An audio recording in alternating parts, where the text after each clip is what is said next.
여러분, 기독교에서 사랑은 매우 중요한 가치입니다. 그래서 우리가 기독교의 복음을 매우 단순하게 말하면 하나님께서 우리를 사랑하신다라는 것입니다.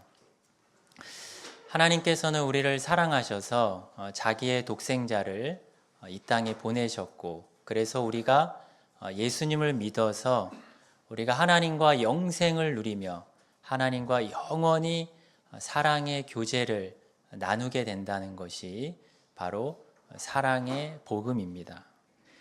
그리고 여러분, 기독교 윤리의 핵심은 무엇일까요? 바로 우리가 십계명을 낭독할 때 마지막에 읽었던 것처럼 사랑입니다. 우리가 우리의 마음과 우리의 몸과 우리의 목숨과 힘과 뜻을 다하여서 하나님을 사랑하고 또 우리의 이웃을 내 몸과 같이 사랑하는 것입니다. 그래서 여러분, 사랑은 기독교와는 뗄래야 도저히 뗄 수 없는 매우 중요한 가치입니다. 그래서 우리가 읽지는 않았지만 오늘 본문 앞에 1절부터 3절에 보면 이 사랑의 절대적 필요성을 말하고 있습니다. 1절부터 3절 사이에 사랑이 없으면이라는 말이 3번 반복되는데요. 사랑이 없으면 어떻게 되는가? 그것을 말하는 것이죠. 사랑이 없으면 우리 기독교인은 아무 유익이 없다라고 이렇게 말합니다. 그리고 사랑이 없으면 우리는 아무것도 아니다라고 이렇게 말하고 있습니다. 그러니까 사랑이 매우 중요하다는 것입니다. 그럼 여러분, 우리 기독교인들은 사랑을 어떻게 이해해야 할까요? 여러분은 사랑을 어떻게 정의하면서 살아가십니까? 아마 사랑에 대해서는 그 나이에 따라서 중고등학생, 풋내기 첫사랑을 할 때, 아니면 이제 대학생이 돼서 성인으로서 이제 사랑을 책임감 있게 할 때, 또 이제 부모가 돼서 또 이제 자녀를 낳고 또 키울 때, 또 이제 결혼 생활을 한 20년, 30년, 한 이제 40년, 50년 이제 해서 이제 노년이 되었을 때 사람이 가지게 되는 이 경험에서 나오는 사랑에 대한 이해는 다 다를 것입니다. 그런데 여러분, 우리 기독교인이 가질 수 있는 이 사랑에 대한 정의, 그것은 무엇일까요? 비기독교인과는 확실하게 구별되는 그 기독교인에게 있어서 중요한 참된 사랑의 의미는 무엇일까요? 여러분, 오늘 본문은 이 유명한 사랑장 고린도전서 13장에 속해 있는데요. 그런데 오늘 본문 이 4절부터 7절 이 4절은 사랑이 무엇인지를 알려주고 있습니다. 특별히 이 부분에는 15개의 동사가 나오고 있습니다. 그래서 사랑은 뭐뭐 한다, 사랑은 뭐뭐 하지 않는다 라고 이 동사를 통해서 사랑이 무엇인지를 정의해 주고 있습니다. 이것을 사랑의 속성이라고 말할 수도 있는데요.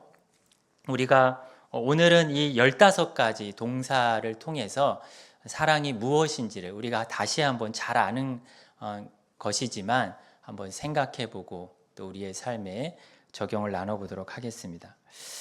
먼저 여러분, 이 사랑의 15가지 정의들은 어떠한 특별한 짜임새와 구조를 가지고 있을까요? 사실 이 15가지에 대해서 구조를 나누기 좀 어렵고, 그래서 많은 학자들이 이 15가지가 어떠한 특별한 짜임새를 만들기가 참 어렵다 이렇게 말합니다. 그런데 여러분, 완벽하지는 않지만 이 사랑에 대해서 15가지 동사들이 표현되는 방식을 통해서 3개의 부분으로 나눌 수가 있습니다. 먼저 첫 번째 부분은 앞에 2가지입니다. 모두 사랑은 뭐뭐 한다라고 긍정문, 긍정 형식으로 되어 있습니다. 4절에 어떻게 되어 있죠? 사랑은 오래 참는다. 사랑은 온유하다라고 이렇게 동사로 되어 있습니다. 긍정형 동사. 그리고 이어지는 두 번째 부분은 세 번째부터 11번째까지의 정의인데 9가지입니다. 이 부분의 특징은 모두 부정적인 방식이라는 것입니다. 부정문으로 되어 있습니다. 4절 중가운데 보시면 뭐라고 되어 있죠? 사랑은 시기하지 아니하며, 사랑은 자랑하지 아니하며, 교만하지 아니하며, 무례히 행하지 아니하며, 자기의 유익을 구하지 아니하며, 성내지 아니하며, 악한 것을 생각하지 아니하며, 불의를 기뻐하지 아니하며로 이렇게 모두 다 부정형으로 되어 있습니다. 그런데 여러분, 이 두 번째 부분에 11번째 것, 바로 진리와 함께 기뻐하고도 긍정형이지만 같이 포함시켜야 합니다. 왜냐하면 이것은 앞에 불의를 기뻐하지 아니하며와 사실 같은 의미인데 다만 긍정형으로 다시 바꾸어서 표현한 것입니다. 그래서 한 번은 10번째에 부정형으로 불의를 기뻐하지 아니하며 표현하고, 그 다음에 11번째에 긍정형으로 진리와 함께 기뻐하며로 표현하면서 마치 시소처럼 균형을 맞추듯이 부정형과 긍정형으로 표현하면서 이제 두 번째 부분을 마무리하는 것입니다. 그리고 마지막 세 번째 부분은 7절입니다. 7절에 네 가지 정의인데요. 이 표현 방식의 특징이 무엇이죠? 바로 모든 것을 이라는 목적어가 모두 들어갑니다. 모든 것을 참으며, 모든 것을 믿으며, 모든 것을 바라며, 모든 것을 견디느니라. 그래서 여러분, 이렇게 우리가 좀 이따 자세히 보겠지만 이 15가지의 정의는 표현 방식에 따라서 세 부분으로 나눌 수 있습니다. 우리가 오늘은 이 15가지를 하나씩 살필 수는 없고 이렇게 세 묶음으로 한 묶음씩 살펴보도록 하겠습니다. 그러면 첫 번째 부분, 오래 참고와 온유를 보겠습니다.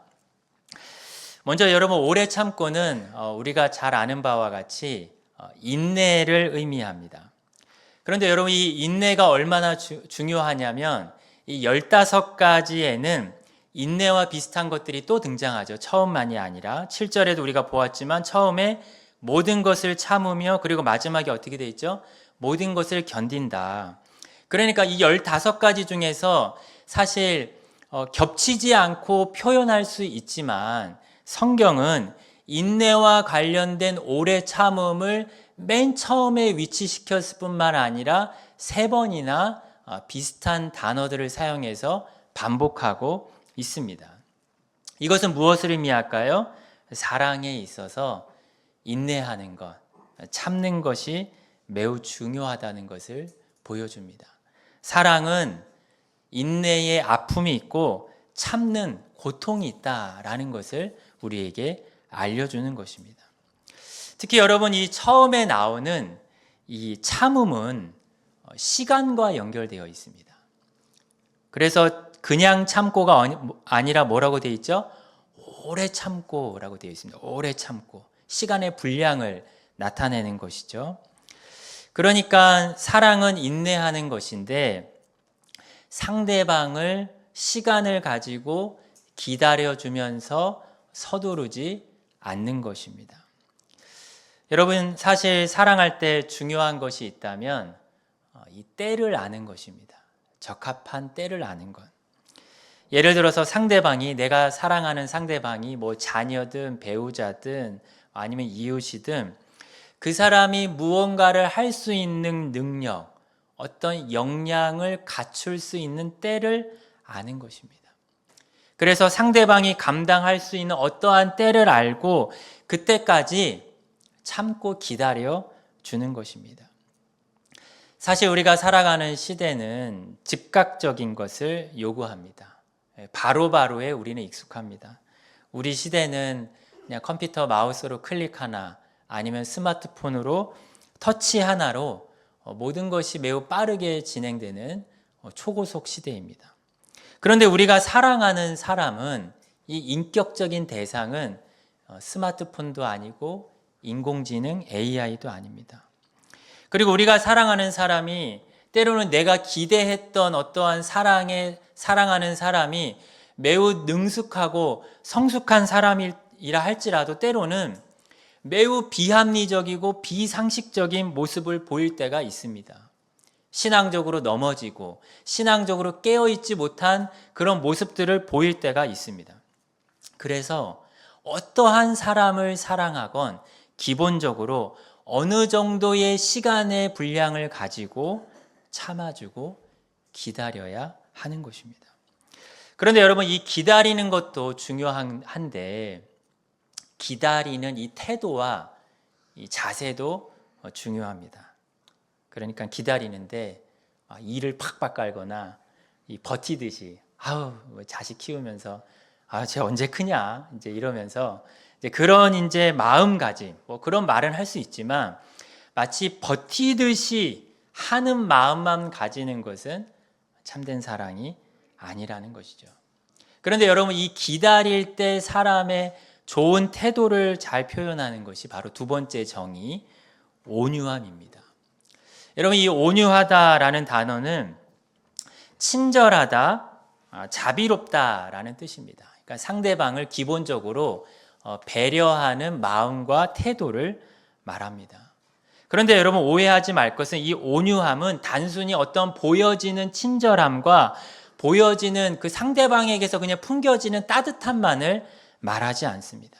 그냥 상대방이 이렇게 내게 다가오면 그냥 웃어주는 그냥 그러한 부드러운 모습만이 온유함이 아니라 온유함은 적극적으로 상대의 필요를 채워주는 것까지 실천하는 것입니다. 베풀어주고 능동적으로 그에게 다가가서 도와주는 것까지 말하는 것입니다. 그런데 여러분, 우리가 이 온유함을 우리가 방금 살폈던 이 오래 참음과 이 첫 번째 부분에 같이 들어 있습니다. 그래서 이것을 함께 묶어서 생각해야 합니다. 왜냐하면 이 오래 참음과 온유함을 함께 한 쌍으로 생각하게 되면 우리는 그 사랑이 무엇인지, 사랑에 대해서 그 종합적이고 전체적인 의미를 이해할 수 있기 때문입니다. 여러분, 이 오래 참음과 온유함은 그 사랑에 대해서 이 소극적인 사랑의 모습과 적극적인 사랑의 모습을 각각 보여준다라고 할 수 있습니다. 먼저 오래 참음은 이 사랑의 소극적인 면을 보여주는 것입니다. 여러분, 오래 참는 것은 기다려주고 견디는 다소 이 비활동적이죠. 어떻게 보면 저 사람이 정말 사랑하고 있나? 이 사랑의 온도를 따지면 그 사람의 사랑의 온도가 정말 높은가? 라는 생각이 드는 행동입니다. 뭔가 적극적으로 표현하거나 행동하는 사람의 모습을 보면은 수동적입니다. 하지만 여러분, 온유함은 적극적인 사랑을 대표하는 것입니다. 아까 말씀드렸듯이 단순한 친절함이 아니라 상대방의 입장에 서서 상대방을 헤아려주고 그 필요를 채워주며 적극적으로 그에게 친절히 섬겨주는 것입니다. 그러니까 참는 것보다는 더욱더 다가가는 능동적인 사랑입니다. 그래서 여러분, 이 소극적인 오래 참음과 적극적인 온유함은 이 사랑의 전체적이고 종합적인 면을 보여주고 있습니다. 그래서 이 첫 번째 묶음에서 이 두 가지가 함께 묶여져 있으면서 이 마치 사랑에 대한 서론처럼 사랑을 전체적으로 요약하고 있다라고 할 수 있습니다. 특히 여러분, 이 오래 참음과 온유함이라는 이 한 쌍을 우리가 하나님과 연결지어 생각해 보면 좋습니다. 여러분, 성경은 어떻게 말하죠? 성경은 두 번이나 하나님은 사랑이시다라고 말합니다. 하나님이 사랑이다. 여러분, 이 하나님이 사랑이시다라는 말은 하나님만이 완전한 사랑의 속성을 가지고 계시고 또한 하나님만이 완전한 사랑을 나타내시고 행하신다는 것입니다.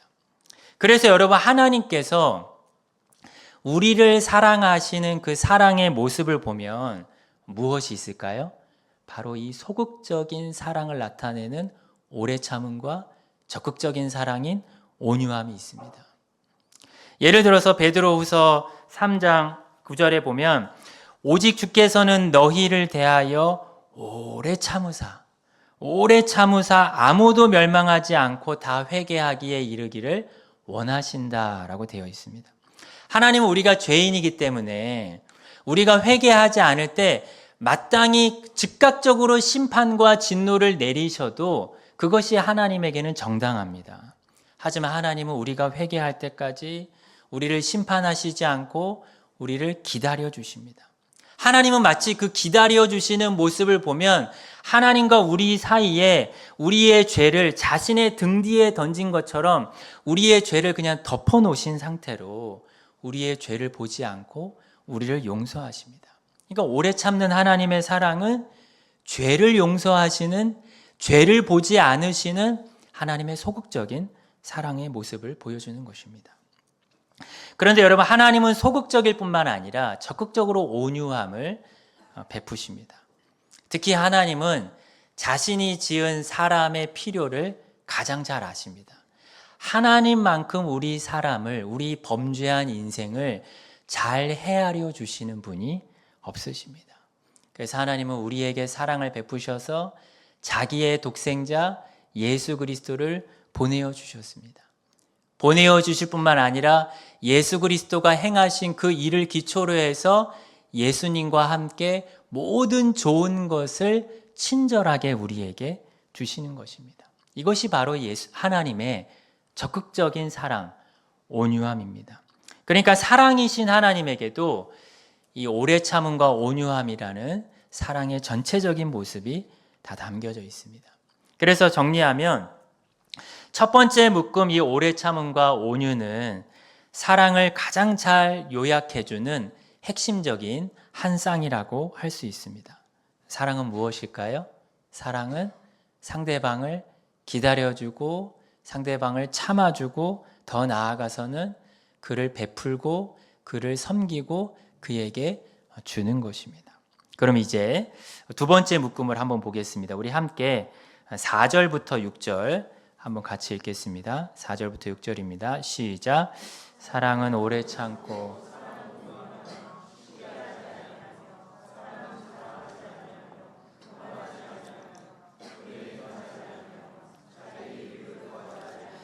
성내지 아니하며 악한 것을 생각하지 아니하며 불의를 기뻐하지 아니하며 진리와 함께 기뻐하고.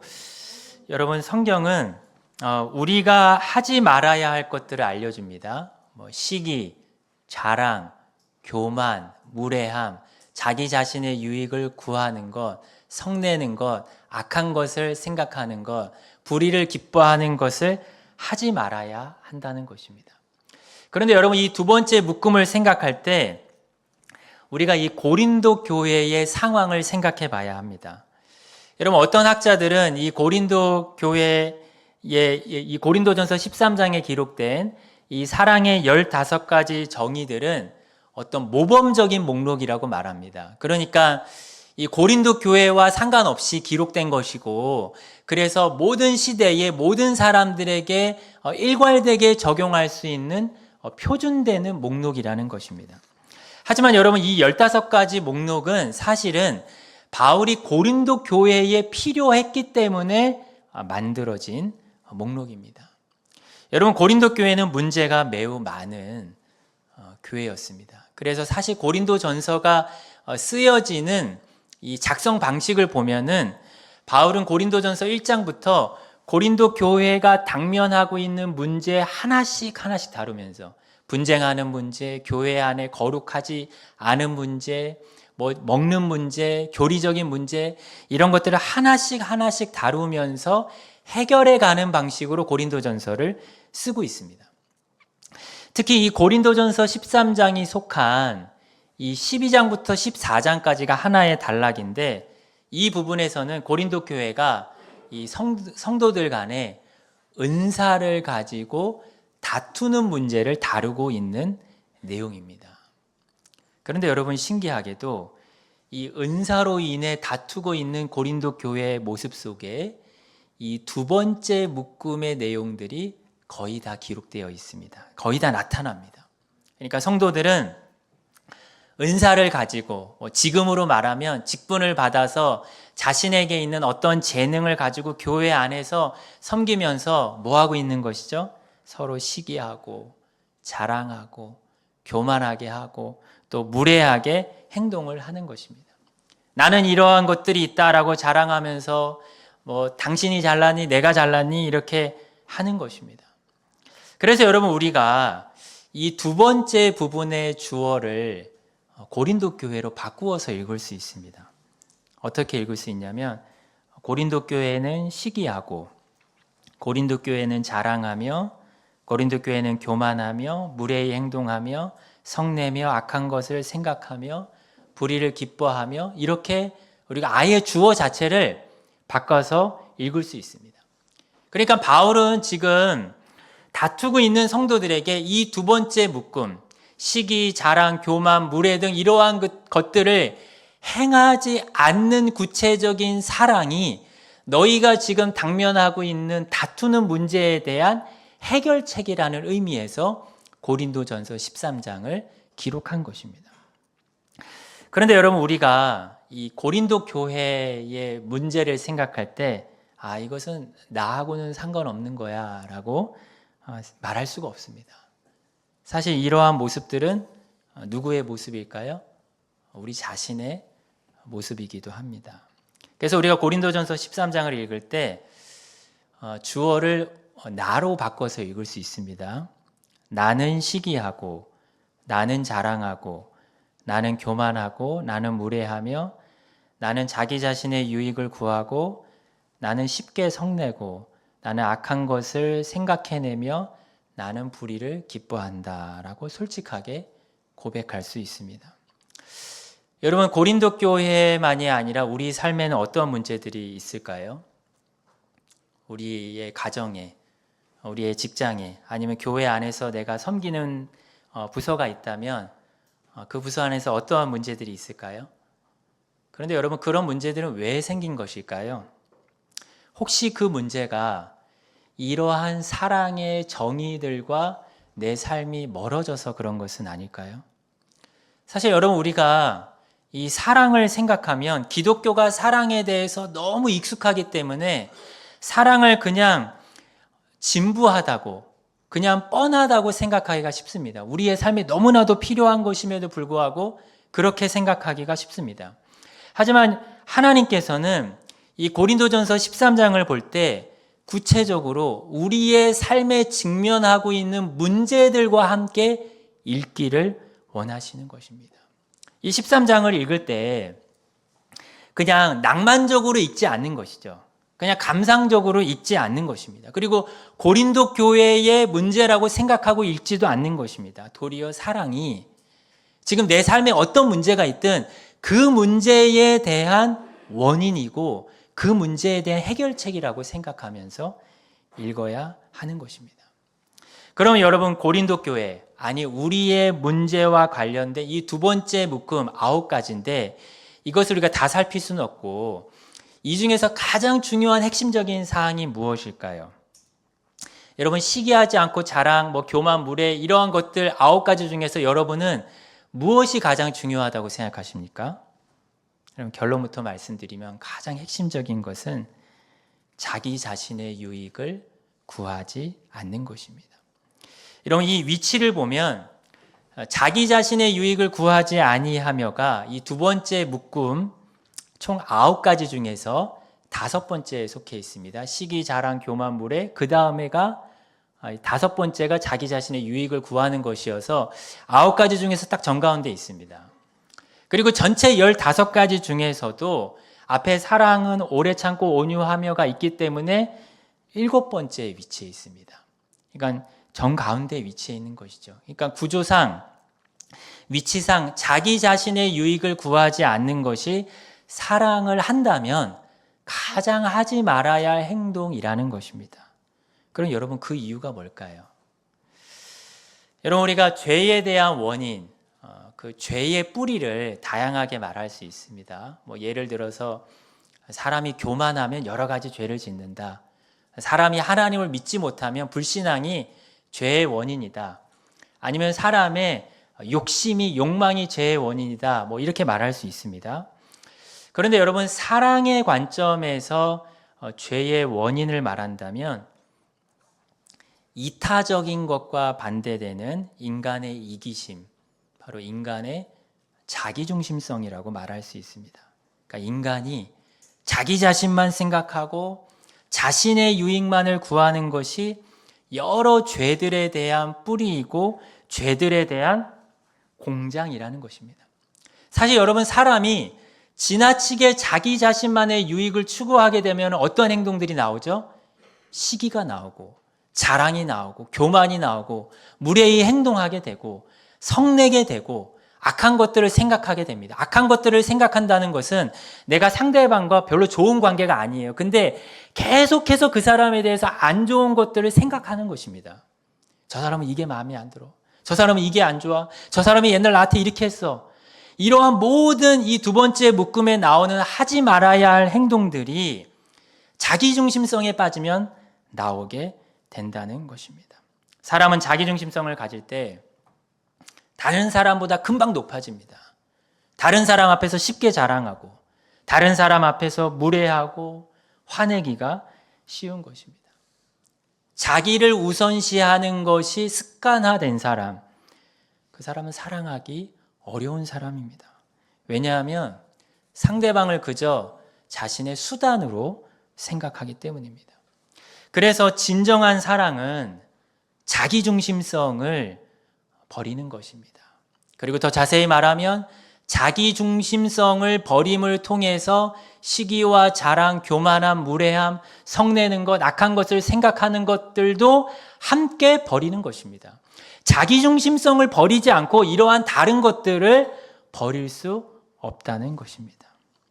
여러분, 이 15가지 속성들은 설교 초반에 동사라고 말씀드렸습니다.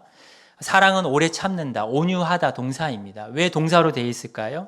그것은 우리가 무엇을 행하는 것이라는 의미입니다. 사랑은 오래 참는 행위이고 사랑은 온유함을 베푸는 행동입니다.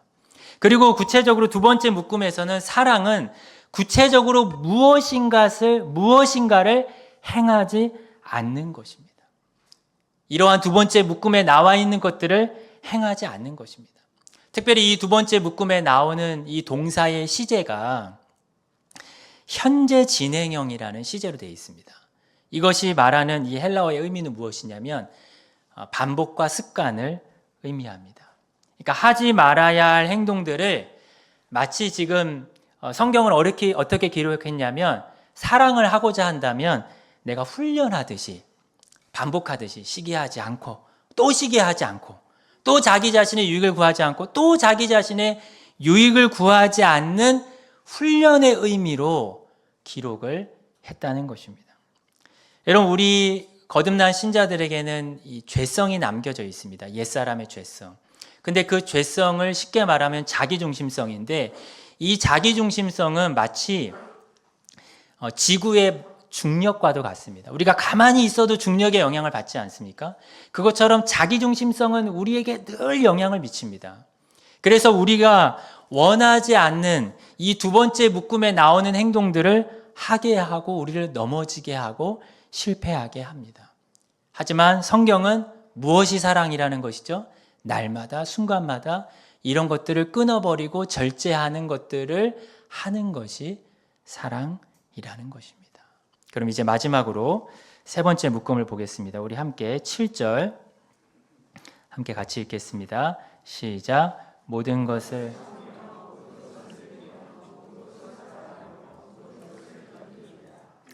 여러분, 이 네 가지 속성들은 이 나름 자체적으로 구조를 가지고 있습니다. 짜임새를 먼저 보시면 처음과 마지막 모든 것을 참고 모든 것을 견디는 것이라고 나오는데 이것은 아까도 말씀드렸듯이 서로 인내와 관련된 비슷한 의미이고 서로 연결됩니다. 처음과 마지막이. 그리고 중간에 있는 것이 무엇이죠? 모든 것을 믿으며 모든 것을 바라는 것. 여러분, 여기서 바란다라는 말은 소망한다라는 말과 동의어입니다. 그러니까 말하기 편하게 소망이라고 하겠습니다. 근데 모든 것을 믿고 모든 것을 소망하는 이 믿음과 소망도 이 중가운데 두 개가 서로 뗄래야 뗄 수 없는 관계에 있습니다. 왜 그럴까요? 사실 믿음과 소망은 매우 긴밀한 관계를 가지기 때문입니다. 여러분, 사람은 어떤 사람에 대해서 믿을 때, 어떤 사람에 대해서 확신을 가질 때 무엇을 가지게 될까요? 소망을 가지게 됩니다. 예를 들어서 결혼을 앞두고 있다고 생각해 봅시다. 그러면은 기본적으로 상대방에 대한 무엇이 있을까요? 믿음이 있기 때문에 앞으로 죽을 때까지 장래에 대해서 소망하면서 결혼에 대한 서약을 하는 것입니다. 그러니까 믿음은 현재에 딱 멈춰져 있는 정적인 것이 아니라 미래로 나아가게 하는 이 기초 발판입니다. 믿음은 소망을 가지게 합니다. 믿음이 있으면 뭐가 있을까요? 소망이 있고, 믿음이 없으면 사실상 소망이 없는 것입니다. 그래서 그 사람에게 만약에 소망이 있다, 어떠한 의미의 소망이든 그 사람에게는 그것이 무엇이 있다는 의미냐면 그 사람이 기본적으로 믿음을 가지고 있다는 것입니다. 그래서 이 중간에 나오는 이 믿음과 소망도 서로 뗄 수 없는 관계를 가집니다. 그러면 여러분, 이 믿음과 소망을 중가운데 이렇게 두 개가 있고 또 서로 의미가 연결되는 모든 것을 견디고 모든 것을 참는 것이 이렇게 감싸고 있는 것입니다. 여러분, 왜 이렇게 구조가 되어 있을까요? 이것은 샌드위치 구조라고 하는데요. 여러분, 샌드위치 빵을 먹으면 그 빵이 핵심 내용물이지 않습니까? 그런데 이와 같이 이 중앙에 있는 모든 것을 믿고 모든 것을 소망하는 이 핵심적인 믿음과 소망이 이것을 둘러싸고 있는 모든 것을 참고 견디는 것을 가능하게 하는 가치들이라는 것입니다. 사실 여러분, 우리가 누군가를 사랑할 때 어떤 사람에 대한 이 기본적인 믿음과 소망이 있을 때 그 사람과의 관계에서 발생되는 어떠한 어려움이나 고통들을 뭐 할 수 있을까요? 참을 수 있습니다. 그리고 견딜 수 있습니다. 다시 결혼 관계로 말하면 배우자를 믿고 배우자와의 관계에서 기본적으로 그 믿음에서 나오는 소망이 있기 때문에 그 믿음과 소망 때문에 그 관계에서 발생되는 여러 가지 어려움들을 이겨낼 수가 있고 참고 견딜 수가 있는 것입니다. 그런데 여러분, 만약에 그 관계 속에 기본적인 믿음과 소망이 없다. 그럼 어떻게 될까요? 참기가 어려운 것이죠. 내가 참으려고 노력해요. 내가 이렇게 말씀을 듣고 참고 견디려고 노력하지만 실상 믿음과 소망이 없으면 그것이 어렵다는 것입니다. 그런 의미에서 여러분, 이 믿고 소망한다라는 의미를 조금 더 자세히 봐야 하는데요. 왜냐하면 여러분, 성경은 그냥 믿는다, 그냥 소망한다라고 말하지 않고 뭐라고 말하죠? 모든 것을 믿고 모든 것을 소망한다, 이렇게 말합니다. 여러분, 상대방의 모든 것을 믿어준다. 이것이 어떤 의미일까요? 예를 들어서 이렇게 생각할 수 있습니다. 상대방과의 관계에서 이제 내가 그 사람을 사랑하기로 선택했어요. 그러면 상대방의 모든 것을 믿어주고 신뢰하려고 최대한 상대방을 좋게 보는 것입니다. 의심 가는 상황이 있어요. 그렇지만 그래도 상대방이 이래서 이랬을 거야. 상대방이 이런 이유가 있어서 그랬을 거야 라고 말하면서 상대방을 이해하고 믿기 위해서 노력하면서 상대방을 최대한 좋게 보는 것. 이렇게 생각할 수도 있습니다. 그런데 여러분, 사실 우리가 모든 것을 상대방에 대해서 믿어주고 소망하는 것은 불가능합니다. 성경을 통해서 보아도 비성경적이고 비현실적입니다. 예를 들어서 여러분, 예수님께서 이 땅에서 제자들을 사랑하시고 끝까지 사랑하셨는데 제자들을 뭐 하지 않으셨죠? 믿지 않으셨습니다. 제자들의 모든 것을 믿어주지 않으셨습니다. 도리어 요한복음에 보면 사람이 얼마나 죄인인지를 아셨기 때문에 예수님은 사람들에게 자기 자신을 의탁하거나 맡기거나 신뢰하지 않으셨습니다. 그러면 여러분, 도대체 이 모든 것을 믿고 소망한다라는 의미가 무엇일까요? 우리 한번 한 구절을 찾아보도록 하겠습니다. 빌립보서 1장 6절 말씀입니다. 빌립보서 6장 1절입니다. 우리 한번 같이 읽어보겠습니다. 시작.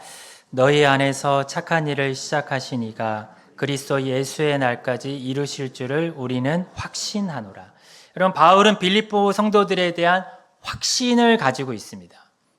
그러니까 믿음과 소망을 가지고 있습니다. 왜냐하면 그리스도 예수의 날, 그러니까 마지막 날 이 미래의 성도들에게 이루어질 일에 대해서 믿음과 소망을 가지고 있습니다. 이 이루어지게 될 성도들에 대해서 믿음과 소망을 가지고 있는 일은 이 성도들의 구원이 이 땅에서는 이루어지는 과정 속에 있기 때문에 성도들이 거룩해지고 마지막 날 그리스도 예수의 날에는 영화롭게 돼서 구원이 완성되는 것을 말합니다.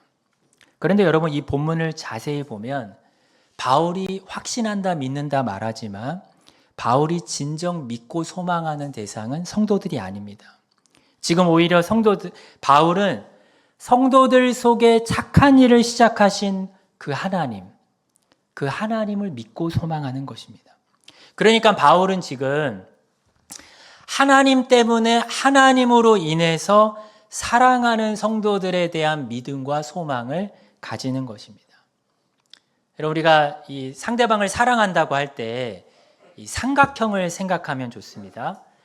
여러분, 우리 신자들이 사랑하는 것은 이 두 대상이 서로 사랑한다고 할 때 우리가 사랑하는 것은 그냥 직선이 아닙니다. 그러니까 서로 믿을만하고 서로 소망할 만하기 때문에 사랑하는 것이 아닙니다. 우리의 사랑은 위에 꼭지점이 하나 더 있는 삼각형입니다. 그러니까 둘 관계에 있어서 위에 하나님이 계시고 그 위에 계신 하나님으로 인해서 서로가 사랑을 하는 것입니다.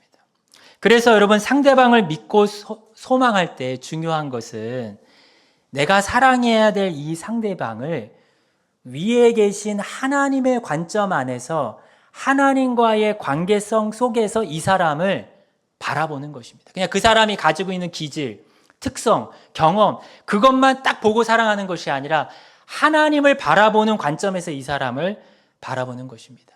더 자세히 말하면 상대방이 하나님의 사랑을 받는 대상이고 상대방이 하나님의 계획 안에 있어서 상대방을 향한 하나님의 그 착한 일이 이루어질 것이라는 그 확신과 소망을 가지고 상대방을 역시 믿고 소망하며 사랑하는 것입니다. 사실 우리가 배우자나 자녀나 아니면 직장 동료나 교회 안에서 사랑할 때 정말 어떨 때는 믿음과 소망이 사라져버릴 때가 있습니다. 매우 비관적이고 희망이 없을 때 그냥 관계에 대해서 낙심이 되고 상대방을 어떨 때는 그냥 내 무의식 속에 사랑할 수 없는 사람으로 규정을 해버리기도 합니다. 하지만 여러분, 하나님은 우리 모두를 사랑하고 계십니다. 내가 그 사람을 사랑하려고 노력하기 전에 그 사람이 먼저 하나님의 사랑을 받고 있는 사람이라고 생각을 해야 합니다. 하나님은 자신의 전능한 능력으로 사랑을 포기하고 싶은 나에 대해서든 내가 사랑해야 할 상대방에 대해서든 하나님은 자기가 계획하신 모든 일을 이루시는 분이십니다. 그래서 그 하나님 때문에 내 관계가 어떠하든 내 환경이 어떠하든 모든 것을 믿고 소망할 수 있게 하시는 것입니다. 이렇게 믿고 소망할 때 무엇을 할 수 있을까요? 이것을 감싸고 있는 참는 것과 모든 것을 견디는 일을 할 수 있습니다. 여러분, 참는다라는 것은 일상적인 어려움을 말합니다. 인간이 그냥 이 땅에서 특별한 어려움이 없어도 겪게 되는 가정에서 겪고 인간관계 속에서 겪는 일반적인 어려움을 말합니다. 근데 마지막 견딘다라는 것은 더 어려운 것으로 실제적인 핍박이나 박해나 곤고함이 다가오는 것입니다. 그런데 이러한 어려운 상황에서도 믿고 소망하기 때문에 하나님을 신뢰하기 때문에 참고 견디는 것입니다. 로마서 8장 37절 보면 그러나 이 모든 일에 우리를 사랑하시는 이로 말미암아 우리가 넉넉히 이기느니라 라고 이렇게 말씀합니다. 사실 여러분, 우리가 이 15가지 정의들을 대하면서 자신 스스로에게 이런 의심이 들 수 있습니다. 내가 이런 사람이 될 수 있을까? 내가 이런 것들을 할 수 있을까? 아니, 내가 노력하고 있는 그 관계가 이러한 사랑의 관계가 될 수 있을까? 그런 마음이 들기도 합니다. 하지만 여러분, 기억할 것은 하나님을 기억하는 것입니다. 하나님이 우리 모두를 사랑하십니다. 그리고 우리 각자 속에 착한 일을 시작하신 그 하나님이 이루실 것을 믿고 소망하시기 바랍니다. 하나님은 어떠한 분이시죠? 하나님 오래 참으십니다. 그리고 하나님은 온유하십니다. 그 오래 참음과 온유함의 사랑이 하나님에게는 변함이 없으십니다. 그래서 나 때문이 아니라 내 성품이 좋고 그냥 내가 덕성이 좋아서가 아니라 하나님 때문에, 하나님의 사랑으로 인해서 이 15가지의 이 사랑의 정의들이 우리의 믿음의 순종과 더불어서 우리에게 이루어져 갈 것입니다. 이러한 은혜가 우리 모두에게 있기를 주님의 이름으로 축원합니다.